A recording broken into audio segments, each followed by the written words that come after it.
She thought she'd broken me, that her affair was just another secret I'd swallow to keep the peace. But that night over Pinot Noir, while she smirked and called me predictable, she had no idea she was sipping her last glass of control. By dawn, she wouldn't just regret cheating. She'd regret ever thinking I'd stay silent. Daniel Carter had always believed that the truth had a way of surfacing, no matter how carefully someone tried to bury it. But as he watched Vanessa sit across from him at the bistro, calmly swirling her wine, he realized she believed the opposite.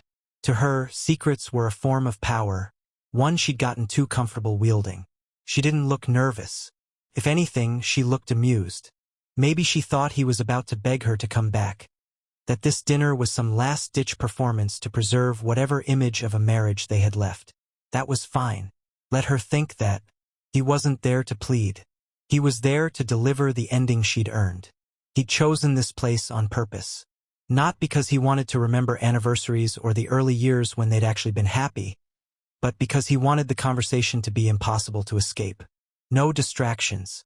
No excuses to slip away. Just the two of them, face to face, with nothing left to pretend about. When the server approached, Vanessa smiled and ordered a glass of Pinot Noir, her voice smooth and almost casual. Daniel asked for water. He wasn't there to drink. He was there to watch. For weeks, he'd rehearsed what he might say, but in the moment, it felt unnecessary. The evidence was already lined up, waiting for the right time to drop. He'd spent too many nights convincing himself that maybe he was imagining things, that maybe the coldness in her voice, the sudden work trips, the gym memberships were all part of some midlife restlessness she'd outgrow. But he knew better now. The first clear sign had come on a Thursday evening.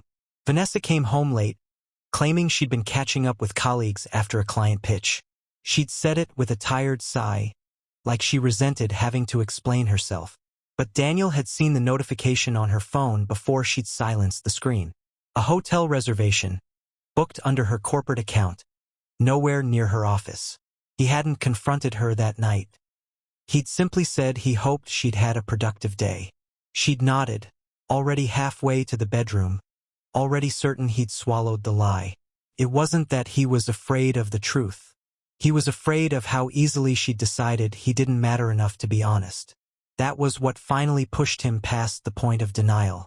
From then on, he paid attention to every detail. The call she took in the guest room with the door locked, the sudden, brittle politeness she adopted when he asked how her day had been, the way she'd stopped bothering to pretend she wanted to be home. It would have been simpler to walk away quietly, sign the papers, split the accounts, wish her well. But the fact that she was so sure he'd never fight back, that he'd never stand up for himself, made him decide to do exactly the opposite. He didn't plan revenge for the sake of cruelty. He planned it to remind her that he wasn't as passive as she believed, that he saw her clearly in all the ways she didn't expect. Now, she set her glass down and met his eyes without flinching. "We don't have to drag this out," she said, almost kindly. "I'm not sorry for what I did. I'm sorry if it hurt you, but I'm not going to pretend I regret it." Daniel didn't respond right away. He let the silence stretch just long enough to unsettle her. When she shifted in her chair, a tiny flicker of doubt in her expression, he knew she was finally wondering if she'd underestimated him. "You don't regret it," he repeated softly. "That's honest." "I've always been honest with you," she said, her tone tightening. "No," he corrected her. "You've always been careful with what you let me see." The server returned to ask if they were ready to order. Daniel shook his head. "Give us a few more minutes." The kid nodded and left, grateful to escape whatever tension he'd walked into. Vanessa leaned back, studying him like she was trying to figure out what game he was playing. "You're angry," she guessed. "You're pretending you're not, but I can tell." He didn't argue. Anger wasn't the right word. He felt something colder, something steadier. "I'm not here to pretend," he said. "I'm here because I wanted you to have a chance to say what you needed to say." Her brows lifted slightly, skepticism flickering. "And then what?" Daniel glanced at the envelope in his jacket pocket. Inside was everything she thought she'd hidden, printouts, receipts, and the final notice from the lawyer he'd hired. He could have mailed it, but he wanted her to see it arrive in his hand. Then, he said, "We move on. You really think it's that simple?" She gave a short laugh, but he could see the way her fingers tensed against the stem of her glass. She was starting to understand that something was wrong, that he hadn't come to plead or negotiate. Daniel didn't answer. He just reached for his water, took a slow sip and set it back down. He wasn't going to explain himself to someone who never once felt the need to explain herself to him. He'd let her finish her performance. Let her have her moment of control. Because she deserved to feel, if only for an hour, like she was still in charge. It would make the truth hit even harder when she realized she wasn't. Outside, the streetlights were coming on, washing the sidewalk in cold blue light. Vanessa didn't look at them. She kept her focus on him, searching for any sign that he might still be the man she could bend back into place with a few soft words. He let her search, let her imagine that she'd won. It wouldn't be long before she understood that he'd been finished with her long before she ever decided she was finished with him. Daniel didn't start collecting proof because he wanted to ruin Vanessa. In the beginning, he just wanted to know for sure. Doubt had a way of infecting everything, and he was tired of feeling like the fool in his own house. The night he saw the hotel reservation on her phone, something shifted in him. He didn't yell or accuse her. He didn't even ask a question. He just watched her slip off her shoes, watched her glance over her shoulder to see if he'd noticed. He pretended he hadn't, but inside he was done pretending. The next day, he bought a small voice recorder and set it on the shelf in the guest room. It was the one place she always went when she didn't want him to hear her calls. When she found excuses to talk behind a closed door, he stopped wondering. He started listening. By the end of the first week, he'd collected hours of recordings. Most were mundane calls to her assistant, conversations about marketing campaigns. But there were also calls to someone she called R. Sometimes she laughed in a way he hadn't heard in years. Sometimes she lowered her voice so much he had to replay it twice to catch the words. "I can't believe he still doesn't get it," she said once, her tone somewhere between pity and amusement. "I think he'd rather stay blind than face the truth." The second week, Daniel installed a hidden camera in the living room. He'd read enough to know that as long as it was his own property, it wasn't illegal. He didn't feel proud of it, but he felt certain it was necessary. He never wanted to become the man who spied on his wife. But Vanessa had made that decision for both of them. If she wasn't going to be honest, he'd find the truth himself. He started paying attention to small inconsistencies. The gym bag she kept in her car that never seemed to move. The new credit card statements that showed charges at restaurants she'd never mentioned. He logged everything date by date, expense by expense. One Thursday evening, he came home early. Vanessa wasn't expecting him.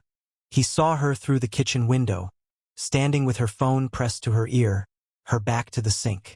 She didn't hear him open the door. "Next week, same place?" she was saying. "I don't care if it's your turn to plan. Just make sure it's not anywhere he might see us." Daniel didn't say anything. He just backed out quietly and closed the door behind him. Later, when she got home and found him in the study, she told him she'd been working late. He nodded, letting her believe he'd never heard the call. It was easier to gather evidence when she believed he was too naive to look for it. The final piece came from someone he hadn't expected, Vanessa's younger sister, Lauren. She called one evening after too many drinks, her voice hoarse with guilt. "I don't agree with what she's doing," Lauren began. "But she's my sister. I've tried to stay out of it. I can't anymore." Daniel leaned back in his chair, the phone pressed tight to his ear. "What do you know?" "She's not just having an affair," Lauren said. "She's lying about everything. The work trips, the gym, all of it. She's been planning to leave you. She said she'd wait until she felt secure enough financially to walk away without consequences." His stomach tightened. "Did she say who he is?" "His name is Eric Randolph," Lauren whispered. "He's one of her team leads. She brags that he makes her feel young again. She told me you'd never suspect because you're too steady." Daniel didn't respond. The word tasted bitter. Steady. Like it was a flaw. "She's booked a hotel downtown this weekend," Lauren went on. "She says it's for a client pitch. It's not. He thanked Lauren, promised he wouldn't tell Vanessa where he got the information, and hung up. Then he went to the kitchen and poured himself a glass of water he never drank. He just needed something to hold in his hand while the reality settled. That weekend, Vanessa kissed him on the cheek before leaving with her overnight bag. She promised to call after the meeting. Daniel watched her drive away, then opened his laptop. In less than an hour, he had the confirmation. The hotel reservation, billed to her personal card. He drove downtown and walked the halls until he found her room. He didn't knock. He didn't need to see it in person. He already knew what he'd find.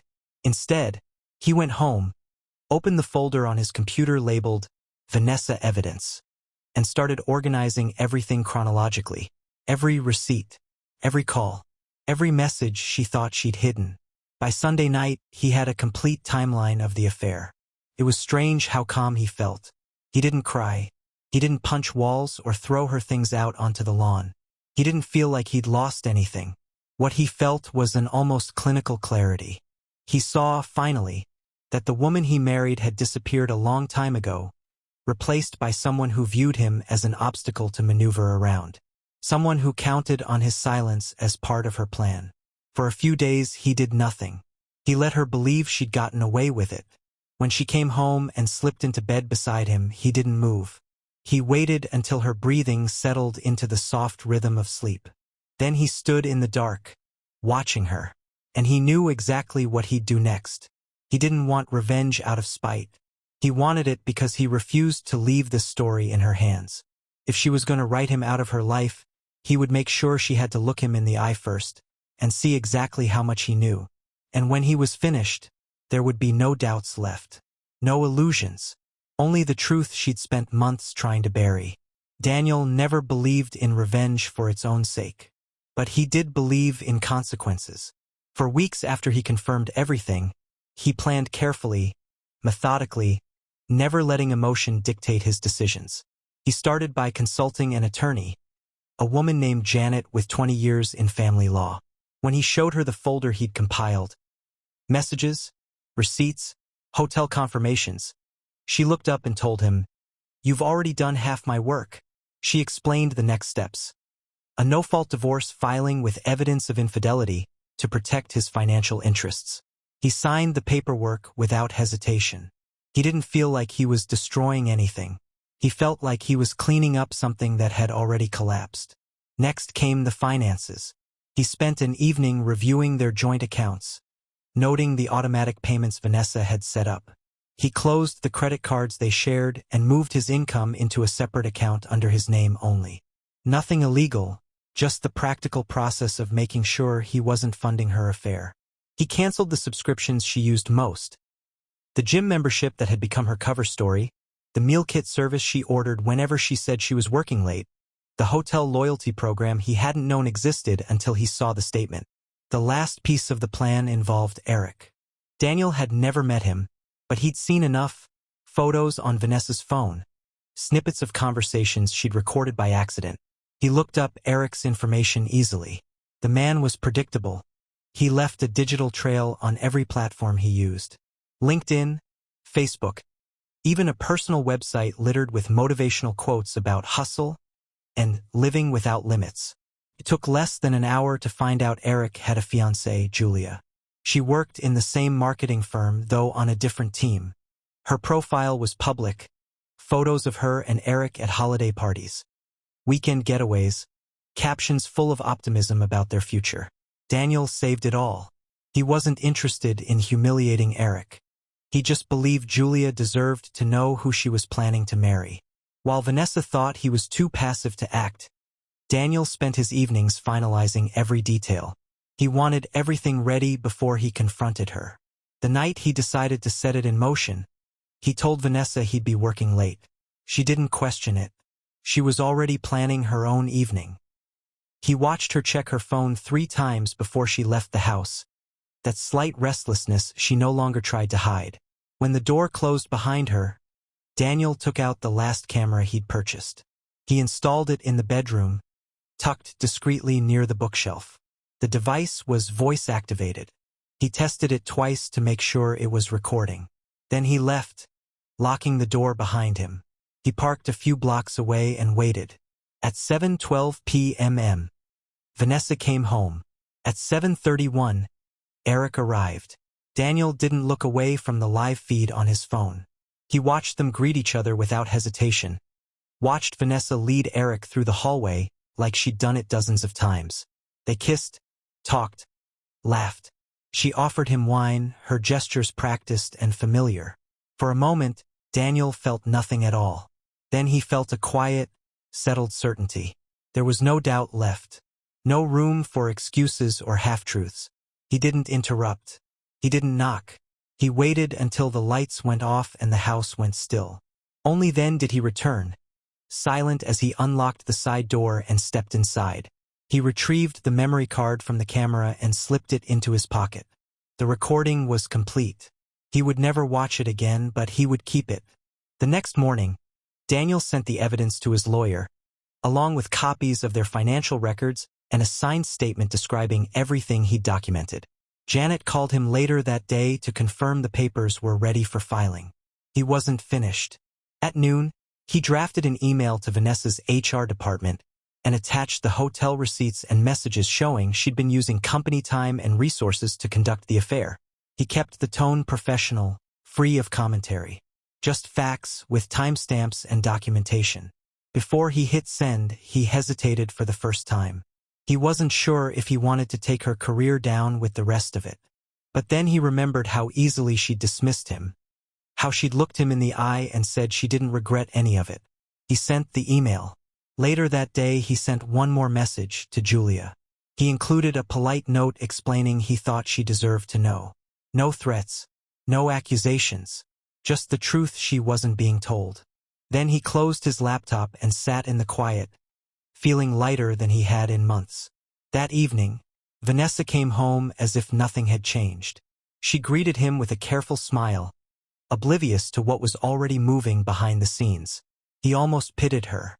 Almost. He told her he'd made a dinner reservation for the weekend. "Somewhere we can talk," he said simply. She nodded, looking relieved, maybe even triumphant, as if she'd finally won him back over. He let her believe it. When Saturday came, Daniel dressed neatly but without any sense of occasion. Vanessa wore the same black dress she'd used to impress Eric. She looked confident, certain she was about to hear him beg for another chance. They sat across from each other at the table while soft music played in the background. Vanessa wasted no time. She picked up her glass and studied him over the rim. "You must have known," she began, her voice smooth. "I mean, you're not stupid." Daniel didn't correct her. He waited. "I'm just tired of pretending," she said. "We don't work anymore. I'm not going to apologize for that." He nodded once. Then he reached into his jacket and placed the envelope on the table. "What's this?" she asked. "Everything you've been trying to hide," he said calmly. Her eyes moved over the neat handwriting on the front. She didn't touch it. "You should read it at home," he added. Vanessa looked up, confusion flickering in her expression. "You really think this is going to change anything?" He smiled, though it wasn't out of amusement. "It already has." He stood and pushed his chair back. As he walked away, he felt the last weight lift from his shoulders. Vanessa didn't call after him. Maybe she was too shocked. Maybe she still believed this was part of some performance.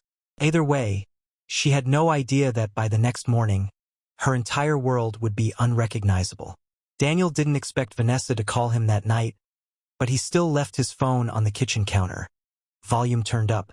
He poured himself a glass of bourbon and sat by the window, watching the streetlights cast pale reflections on the hood of her car. She didn't call right away. Maybe she was still sitting at the restaurant, staring at the envelope he'd left behind. Maybe she was too proud to open it in public. He imagined her rehearsing what she'd say when she called, planning how she'd spin the contents as harmless or out of context.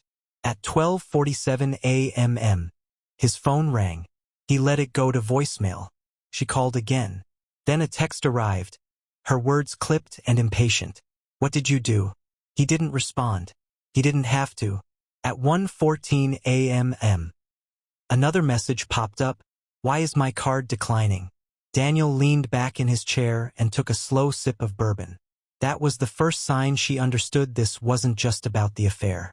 This was about everything she'd assumed she could control. The next message came 20 minutes later. My Uber account is locked. What the hell is going on? Again, he said nothing. Silence had always been her greatest weapon. He wanted her to feel what it was like when it turned against her. Around 2 a.m. She sent an email instead of a text. The subject line read, "Please talk to me." He didn't open it. He didn't need to. While she paced her hotel room or sat in her car trying to process what was happening, Daniel was already forwarding the final documents to his lawyer. By 8:03 the next morning, Janet had filed the divorce petition in court. At 8:30, Daniel sent the email to Vanessa's HR department. He included attachments, hotel receipts billed as client expenses, screenshots of messages scheduling personal trips during work hours, the record of payments from their joint account. He kept his message professional. He didn't express anger. He didn't ask them to punish her. He simply stated the facts and attached the evidence. By 9 o'clock, Vanessa's work phone was suspended. By 10:30, she was placed on administrative leave pending investigation. Eric wasn't spared. Daniel had sent the same documentation to Julia, along with a short note explaining why she deserved to know. Julia didn't reply immediately, but by midday, her social media was scrubbed of any photos with Eric. Around 11 o'clock, Vanessa called again. This time, she left a voicemail. Her voice was strained but controlled, the way it always got when she was trying not to show fear. "I don't know what you think you're accomplishing," she began, "but this is childish. We can discuss this like adults if you just pick up." He didn't pick up. By 1 o'clock, his phone vibrated again. A text from Julia. "I saw everything. Thank you. You're not alone." He didn't reply. That message wasn't for him to answer. At 2:30 in the afternoon, Vanessa came to the house. He watched her from the upstairs window as she stepped out of her car, clutching her phone in one hand and the envelope in the other. She rang the bell 3 times before she knocked. He didn't go downstairs. She called out his name. Her voice cracked. "Daniel, please. Just talk to me. 5 minutes." He waited. He wanted her to feel the time pass without rescue. Eventually, she sat on the porch steps. She checked her phone again and again, scrolling through her emails, maybe searching for some sign this was reversible. She stayed there for almost an hour before she finally stood and walked back to her car. He watched her drive away, the taillights flickering as she turned the corner. That evening, he received one last voicemail. This time, she didn't try to sound composed. "Please," she said, her voice raw. "I don't know what's happening. Everything's falling apart. I made a mistake. I thought you didn't care anymore. I thought you'd stopped loving me. I never meant for it to go this far. Just, please, can we talk? One conversation. I'm begging you." He played the message once, then set the phone down. He felt no urge to respond, no temptation to comfort her. This was the outcome she'd chosen. Over the next week, her life unraveled in public ways she couldn't contain. The HR investigation became common knowledge in her office. Eric's engagement ended in a single afternoon, after Julia forwarded the evidence to their company leadership. The shared calendar Vanessa, once used to schedule her hidden meetings, now showed 2 new appointments she had created herself. Attorney meeting, divorce filing, storage pickup, personal items only. She didn't show up for either. Instead, she tried to call him every night. He never answered. On the 8th day, she returned to the house. This time, she didn't ring the bell. She stood on the porch holding a cardboard box, her wedding ring, her spare house key, a framed photo from a vacation she'd later pretended to be a work trip. He opened the door not to speak, but to end it. Vanessa looked up, her eyes red. "Thank you," she said quickly. "Thank you for at least opening the door." He held out a hand. "I'm not here to talk." She hesitated. "Then why?" "I'm here to give this back." He took the box from her arms, set it on the step, and placed a second envelope on top. Every document she thought she'd hidden, every receipt, every message. "You don't get to pretend you didn't write this story," he said. Her mouth opened, but no words came out. Without waiting for her to find them, he stepped back inside and closed the door. For the first time in a year, he felt at peace. After the door closed, Daniel didn't look out the window again. He didn't need to see Vanessa standing there, clutching the box he'd returned. He already knew how that moment would end. Her realizing she'd lost something she could never get back. Not because he'd taken it, but because she'd thrown it away herself. He walked to the kitchen, poured the last of his bourbon into a glass, and sat at the table. The silence in the house didn't feel hollow anymore. Felt earned. He thought he'd feel vindicated when everything was over. He imagined some moment of triumph, some surge of satisfaction when Vanessa finally admitted she was wrong. But what he felt instead was something simpler. Relief. He didn't hate her. That surprised him more than anything. He'd believed he would. For months, he'd replayed her words, "I don't regret it," and tried to imagine how he'd feel when she finally lost her composure. But now that it had happened, there was no pleasure in it, just clarity. That night, he cleaned out the last reminders of their life together. He packed the framed photos from their wedding, the anniversary cards he'd once kept in a drawer, and the souvenirs from trips she'd later used as alibis. He didn't destroy them. He didn't think she deserved that much power over his memories. Instead, he set the box in the attic, a record of what had been true once, before it turned into something else. When he finished, he logged into the shared email account they'd used for bills and travel. He drafted a final message addressed to her parents, to his own family, to Julia, and to anyone who had been close enough to see the cracks without knowing how deep they went.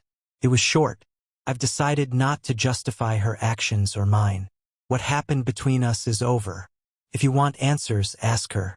If she tells the truth, you'll know everything. If she lies, you'll know even more. Daniel." He read it twice before hitting send. Then he closed the account permanently. The next morning, he canceled the last shared phone plan and changed the passwords on every subscription they'd signed up for as a couple. Not out of spite, but because he was done leaving any part of his life open for her to walk through. Vanessa kept trying to contact him in the days that followed. Sometimes it was a polite email, "Hope you're doing okay." Sometimes it was a desperate text, "Please, I don't know how to fix this." He didn't respond. The choice to leave the silence in place felt like the only honest thing left between them. He moved through the house without the old sense of tension. He didn't expect her to come back unannounced. He didn't rehearse conversations he'd never have. He didn't wonder what she was telling people about why their marriage had ended. He'd spent too much time worried about how he looked to others. He didn't care anymore. Some evenings, he sat on the porch with a cup of coffee and watched the neighborhood settle into dusk. He thought about the man he'd been a year earlier, the one who still believed that compromise could save any relationship, no matter how far gone. He knew now that compromise only worked when both people still respected each other. When one of them decided the other was expendable, compromise turned into surrender. He wasn't interested in surrender anymore. A week after the divorce filing, Vanessa sent her final message. It wasn't an apology. "Not really. I wish you'd just talk to me. I don't know who you are anymore." Daniel read it once, then deleted it. He didn't need her to know who he was. He didn't need her to understand why he'd chosen not to fight or plead.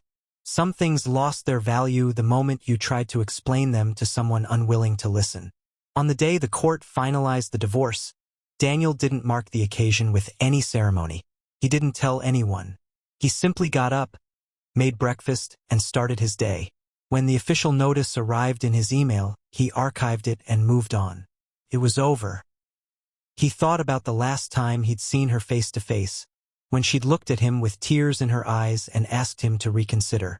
For a long time, he'd imagined he'd feel pity when she finally broke. But all he'd felt was a quiet certainty that she was only sorry because she'd lost control, not because she regretted what she'd done. The real lesson wasn't about betrayal. It was about recognition.